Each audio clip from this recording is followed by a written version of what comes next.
Hey there, my friend. If you've clicked on this video, it means one thing. You're either in the middle of your VAWA process or you're planning to file soon. First of all, let me just say this. I know how stressful and emotional this journey can be. You've already been through so much, and now you're trying to build a future where you feel safe and protected. That takes courage, and I respect you for that. But here's the truth. When it comes to VAWA, the stakes are high. One small mistake, just one wrong move, can completely derail your case. And I'm not saying that to scare you. I'm saying it because I've seen it happen to so many people who didn't know the rules or didn't pay attention to the little details. They trusted bad advice, they missed deadlines, they sent in the wrong evidence, and their cases were denied. And you know what? Most of those mistakes were totally avoidable. That's why I made this video. Today, we're going to talk about 16 critical mistakes that could destroy your VAWA case. These are the exact errors that trip people up every single day, things like missing key documents, forgetting to update your address with USCIS, or sending in letters that actually hurt your case instead of helping it. I promise you, if you stay with me until the end, you're going to feel so much more confident about your application. Because once you know these mistakes, you can avoid them, and that gives you a much better chance at getting your VAWA approved. And here's the best part. I'm going to explain everything in simple, clear language. No confusing legal talk, no complicated terms, just real, practical tips you can actually use. Whether you're filing on your own or working with a lawyer, this information is going to save you time, stress, and possibly even your future in the United States. So do me a favor. Grab a pen and paper, because you're going to want to take notes. Seriously, this is your future we're talking about. Don't just listen and forget. And if you've ever wondered, am I doing this right? What if I make a mistake? Stick around, because by the end of this video, you'll have answers. Before we dive in, I need one tiny favor from you. If you care about your VAWA case and you want more tips like this to help you through the process, hit that like button right now. It lets me know that this information is helpful for you, and it helps other immigrants, people just like you, find this video too. Okay? Deal? Awesome. Now, let's jump into the 16 VAWA mistakes you must avoid at all costs, starting with the one that catches almost everyone off guard. Because this is way too important to put off. The first mistake I see so many people make is assuming that VAWA is just a simple form you fill out and send in. Trust me, it's not. This isn't like renewing a driver's license or filling out a quick application online. VAWA is a serious petition, and the government looks at every single detail with a magnifying glass. If you treat it like a casual process, you're setting yourself up for trouble. What do I mean by that? Well, some people rush through their forms, they leave questions blank, or they think, oh, this isn't important, I can just skip it. And then what happens? USCIS sends it back, or worse, denies it. So please, take your time. Read everything carefully. Double check your answers before you send anything out. Another huge mistake, oh, this one makes me cringe every time, is not giving enough evidence. Listen, VAWA is all about proving your story. It's about showing that you suffered abuse and that you entered the marriage in good faith. If you just write a little statement saying, yes, I was abused, and then attach one photo, that's not going to cut it. They need details. They need a picture of your life, something that proves beyond doubt what you went through. And don't think it's just about physical abuse either. Emotional abuse, financial control, threats, those all count.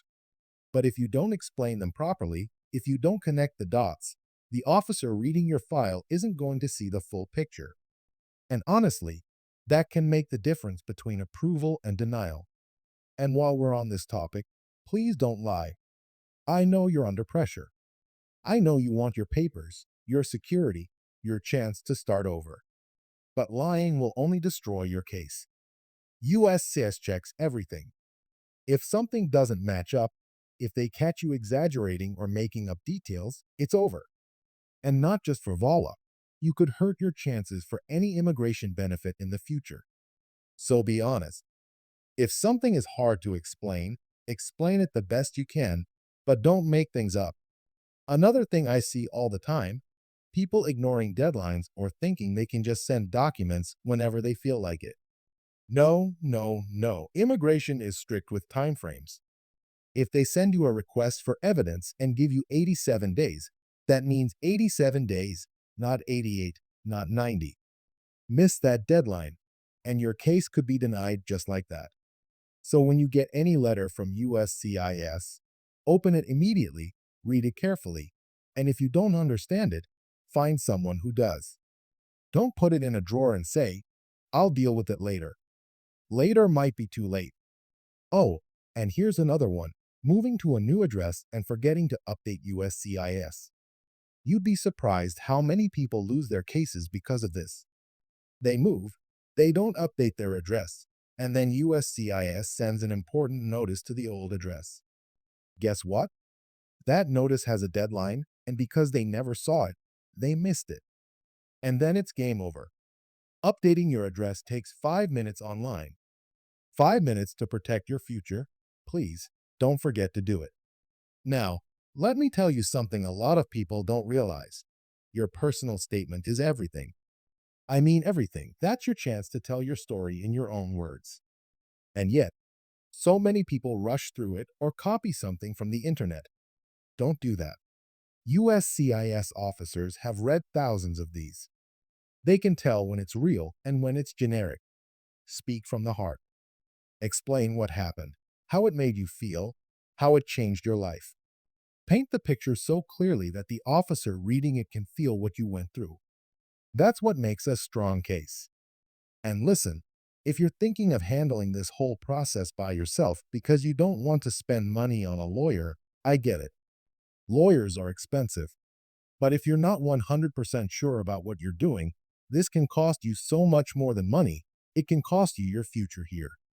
If you can afford even a consultation, do it. If you can find a nonprofit that helps with VAWA cases, take advantage of it. Because one wrong move on these forms, one missing document, and you might be waiting years just to start over. Another big mistake is posting about your case online or talking to the wrong people about it.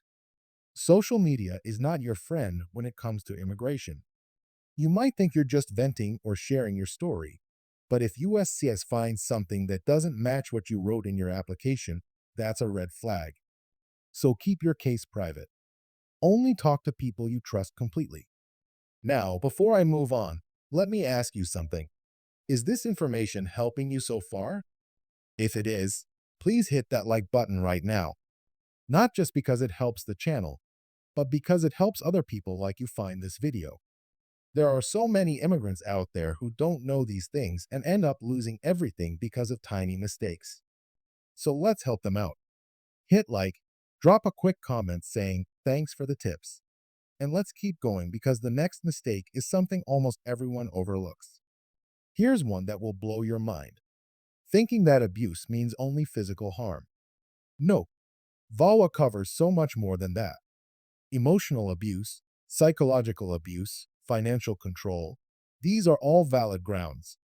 If your spouse constantly belittled you, isolated you from friends, controlled all the money, or threatened to harm you or take your kids away, that counts. But if you don't explain it clearly, USCIS might not see it that way. So don't hold back. Tell your full story.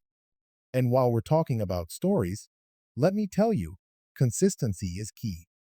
If you say one thing in your VAWA statement and something else in your green card interview later, that's a problem. USCIS will compare everything. So whatever you write, make sure it's the truth and that it stays the same throughout your process. I could go on and on about these mistakes, but I want you to understand the big picture. VAWA is your lifeline. It's your chance to live without fear, to stay in the US legally, to build the life you deserve. Don't let little mistakes take that away from you. If you're still with me, that tells me you're serious about your future. And I respect that. So here's what I want you to do. After you finish this video, rewatch it if you need to. Write down every mistake I mentioned and make sure you're not making any of them. And if you want more videos like this, real advice from someone who truly cares, hit subscribe and turn on that bell. Because I've got so much more to share with you that can make your immigration journey easier. All right, let's keep going because the next mistake is one that almost everyone makes without even realizing it.